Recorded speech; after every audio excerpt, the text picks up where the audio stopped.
Welcome to the bold analysis, ladies and gentlemen. I want to say without fear of contradiction that the members of parliament that are supposed to be on the minority side and have crossed over to the government side are doing a greatest disservice to this country. This is because looking to the whole country is currently glued and our eyes are narrowed on the finance bill 2023, but there seems to be a lot happening in the background. And today, if I had not listened to John Mbadi's interview in Citizens TV, maybe you wouldn't have known what I'm going to tell you next in this podcast, because I have even tried to search the mainstream media, and this is not really reported. There is something that Mbadi said today that UDA have already taken, they have sneaked another amendment to the PFM Act, Public Finance Management Act 2012, to be amended in Parliament, so that Parliament would be relieved of the responsibility of determining the debt ceiling, but then just determine what is called threshold. The difference there is semantics, and I agree with some political analysts who said that government is using semantics to confuse Kenyans. So apparently that amendment, when it was taken to Parliament, what the word says is ceiling. So debt ceiling has been replaced by a threshold. So threshold might not mean the limit. You can say the threshold of our debt is in the range of, threshold is a range in the range of like 100 billion. But under the bill, that is our threshold, but the limit is 80 billion. So it is just wording, but it's like one and the same thing. So they have replaced the word ceiling with the threshold. But then, that is not where the devil is.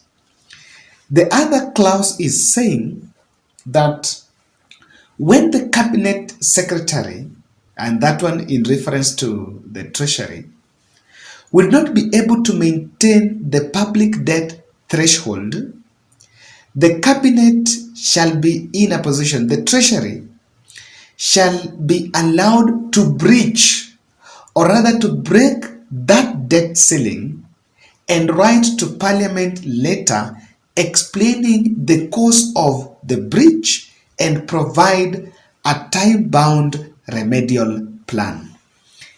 That Yurusungumingi, this is what it means.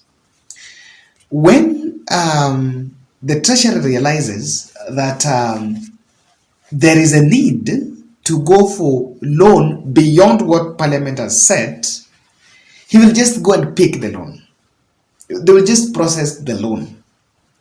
But after that, come back to Parliament and report to Parliament why they went above the limit, or rather that threshold.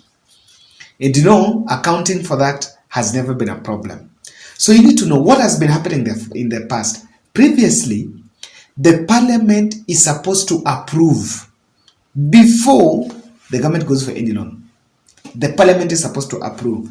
But now what they're saying is Treasury will have the leeway to go to the market and borrow that loan, even if it is above the limit, but then come back to Parliament and account in a written statement and also give a time-bound remedial plan. So Parliament's work will just be to rubber stamp what is coming from the Treasury, and Treasury and the Executive are together.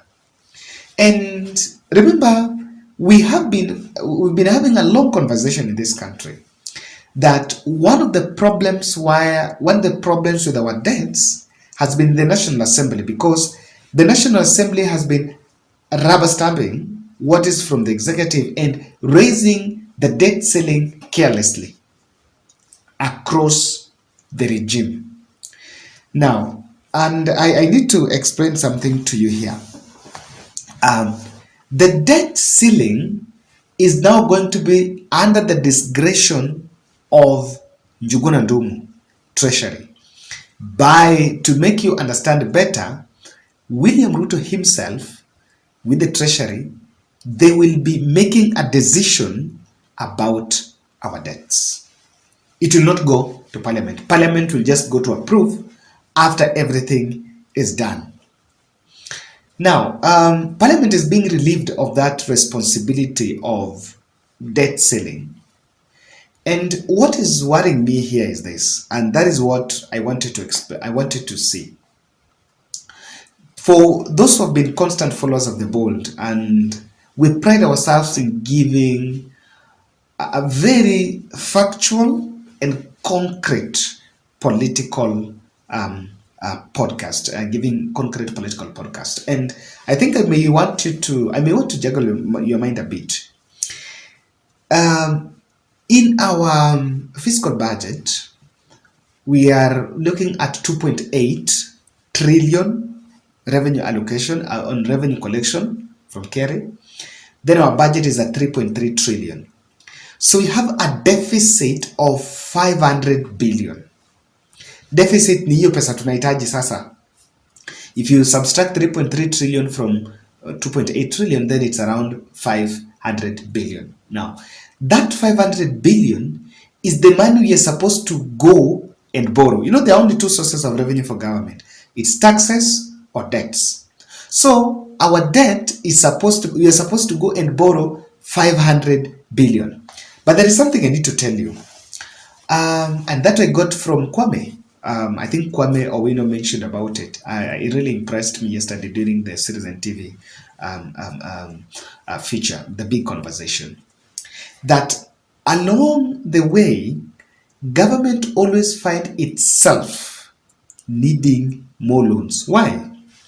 That 500,000 that we need, if we set the target to be 2.8 trillion, across the all the way from 2010, the revenue stream has been improving, but we've never reached the target. We have never reached the target. So midway around September, government will always adjust the amount of money they need to borrow. After making a projection that we are in maybe September or October, but we were projecting of collecting X amount of money, but we've not received that, so we need to rush and borrow. So even though the political class is shouting on top of cars and in front of the microphones, telling you that we are going to borrow 500 billion, this bill is ill motive. And the motive is clearly telling you that we still have intention to borrow beyond the 500 billion that we put in the budget. And I can tell you, it is clearly that is the intention. We are likely going to borrow more than even what we had even borrowed before. Now, this issue of reaping this responsibility from Parliament is not new. Recently, even the privatization board, there was an amendment to ensure that Parliament's input in the privatization is not done and is domiciled in the Treasury. I don't know where that has reached, but for also people who pride themselves as being members of the board, I had analyzed about it, that there was an amendment to make sure that Parliament is not involved in the privatization of parastatals and government companies and entities, so that decision solely is domiciled in the Treasury. So, what should be alarming to this country and the members of Parliament here is, why is it that executive is reducing their powers, or is clever or blindly removing some of these responsibilities from Parliament. You know, um, in responsibilities like this, for example, decision on debt ceiling, it broadens public participation. In fact, one of the responsibilities of National Assembly, or rather of the legislature, in the structure of government is it's also an avenue of public participation because our democracy is representative democracy. That is why we normally elect leaders to go and represent us. So they act on our behalf. You know, they act on our behalf. So it is MPs that are representing us. So if the administration, and this is this is a very deliberate strategy by the current administration to ensure that Parliament's hands are reduce the input of Parliament in some very sensitive matters like these ones. There is no problem that I know someone might ask, what's the difference? Because anyway, he still have majority in Parliament. So even if he wants to increase the debt ceiling, he will still just take it to Parliament and whip the members of Parliament, and it will pass even against the agitation of the opposition. But I can tell you something. We are not learning from the past, because just recently, the Parliament was making an amendment on the supplementary budget, on the issue of the supplementary budget. You know what normally happens with the supplementary budget is Treasury is allowed to use money, to spend money, and government is allowed to spend money from the exchequer, then come to Parliament with the supplementary budget, even money that has been spent. But I think, according to the law, I think it's within 2 months, if I'm not wrong. And someone can correct me there if I don't get it right. So that has often been abused, because the money will be spent and it will be abused. Then it will be about filling the forms and coming to the Parliament with fabricated stories and fictions in terms of accountability, and the work of the Parliament is just to rubber stamp and things move on. So we are not learning from it. And that is why I'm saying that I do believe that sometimes, the MPs are supposed to oversight the executive, whether majority side or minority side. But some of these things are thriving in, I don't want to say punitive, I don't know, it's lack of knowledge or just blind sycophancy.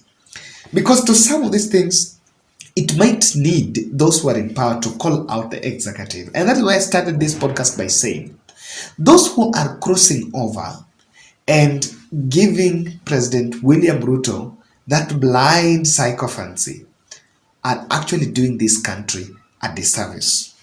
And I want to tell you without blinking my eye, the president has known very well that the level of vigilance by media, opposition, and civil society groups is very high. So he doesn't want, that's why he wants a lot of this stuff to be done in the boardroom without going to the National Assembly. Because when they go to the National Assembly, it attracts the attention of the country, and the National Assembly will also seek memorandum. Because the question is this: if Treasury is solely going to decide the debt ceiling, then are the Treasury going to do public participation? Someone tell us, what is the framework of public participation at the cabinet? The public participation will be people who will be sitting in cabinet. So we have kind of like deprived of that responsibility of a decision on debt ceiling. What William Ruto knows very well here is the opposition is on him, the civil societies are on him, and a matter of these issues are bringing political agitation. So he wants to reduce the publicity, or rather the visibility, of the knowledge, the country knowing what's happening, because the country has already turned very vigilant. And I said one of the reasons why Kenyans have become very vigilant with William Ruto is trust deficit. I can tell you, trust deficit. I listened to Sifuna saying that Kenyans don't trust William Ruto because he has never built anything, and even the houses are not going to be built. That trust deficit, because when you're taking people's money by force, people don't look at like, Sasa, who you know, imagine going to a kiosk and telling someone, give me 500, go, that dictatorship, taking of people's money, has caused trust deficit. The other reason why this decision is being made is debts are going to be highly guarded secrets. They want to be kept secrets. And the reason why they want to be kept secrets is something that Okiya Mtata is saying. Okiya Mtata is saying that there is a possibility that we have even overpaid our debts by more than $1 trillion. Yes. The debt statements have never been made public. The other day, Eric Latif was asking, are they going to be made public? Are they going to be published, then to be audited, so that Kenyans know which debts are they paying? Are they paying SDR? Are they paying Eurobond? Are they paying what? Are they paying which ones? Are they going to be made public? That's a decision that is coming. And that is why they don't want to take that conversation to Parliament, because it will be a highly guarded secret. I can tell you. I can tell you without fear of contradiction. If it's not going to the Parliament, then we run into some sort of a system of a Eurobond, and it's not done. Is there a way Kenyans are going to know? You're not going to know, and that's the truth. Now, this is a deliberate effort and a deliberate strategy to make sure that the debts are managed under the executive, and this is a loophole for splendor. This is a loophole that can be abused even by the State House handlers to sink the country's coffers. I want to think William Ruto may have a possibility of dipping his hands in it. And I wish that MPs rise above political alienation, then call out executive that on this one, we are not going to agree. But that's just a wishful thinking from my end, because in this country, everything starts and ends with what is in it for me. And when people are given money, they suspend common sense. That's my bold.